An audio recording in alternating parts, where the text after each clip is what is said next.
Assalamualaikum warahmatullahi wabarakatuh. Nama saya Argi Wahyu Purwanto dari kelas 11 Sains 2, nomor urut absen 2. Nah, saya di sini untuk menjelaskan apa itu penyakit cirrosis hati. Nah, yang pertama, pengertiannya dulu ya. Penyakit cirrosis hati. Nah, penyakit cirrosis hati ini adalah komplikasi atau stadium lanjut dari berbagai penyakit hati yang berupa kerusakan sel-sel yang membentuk suatu jaringan parut atau fibrosis dan bersifat irreversibel. Nah, untuk penyakit cirrosis hati ini apa sih penyebabnya? Nah, penyebabnya yang pertama, penyalahgunaan alkohol secara kronis atau tidak wajar. Lalu yang kedua, hepatitis vital kronis yaitu hepatitis B dan hepatitis C.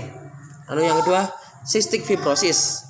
Yang keempat, penyakit Wilson, galaktosemia, dan juga hepatitis autoimun dan lain-lain.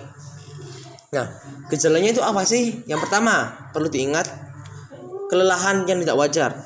Lalu yang kedua adalah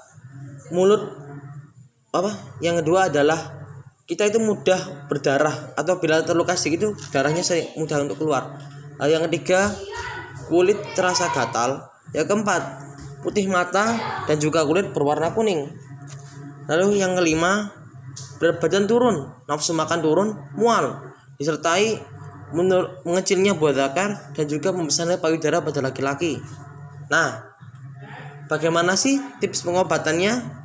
Sebenarnya cirrosis hati ini tidak ada pengobatannya, tetapi bisa dikurangi resikonya dengan beberapa cara. Bila masih tahap awal, dokter bisa menganjurkan untuk berhenti atau membatasi penggunaan alkohol atau konsumsi alkohol. Lalu yang kedua, bisa diterapkan diet garam atau pemasangan pipa-pipa dalam perut.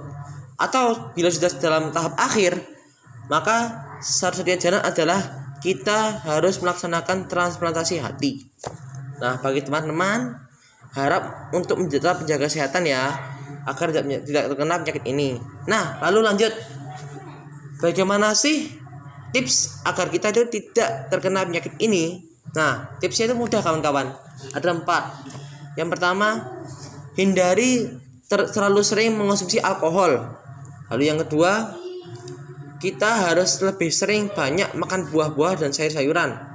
Hindari makanan-makanan yang berlemak dan berminyak sebisa mungkin. Yang ketiga, tetap jaga berat badan tubuh agar tetap ideal.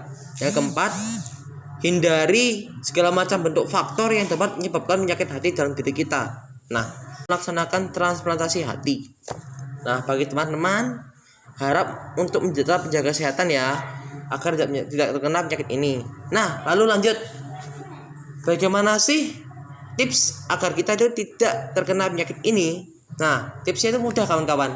Ada 4. Yang pertama, hindari terlalu sering mengonsumsi alkohol. Lalu yang kedua, kita harus lebih sering banyak makan buah-buah dan sayur-sayuran. Hindari makanan-makanan yang berlemak dan berminyak sebisa mungkin.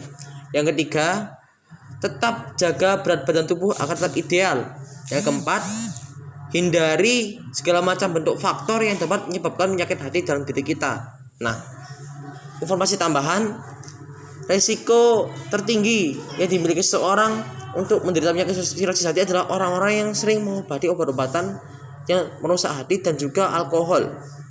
Jadi bagi teman-teman, mari kita menjaga kesehatan agar kita senantiasa menjadi manusia yang sehat dan bermanfaat.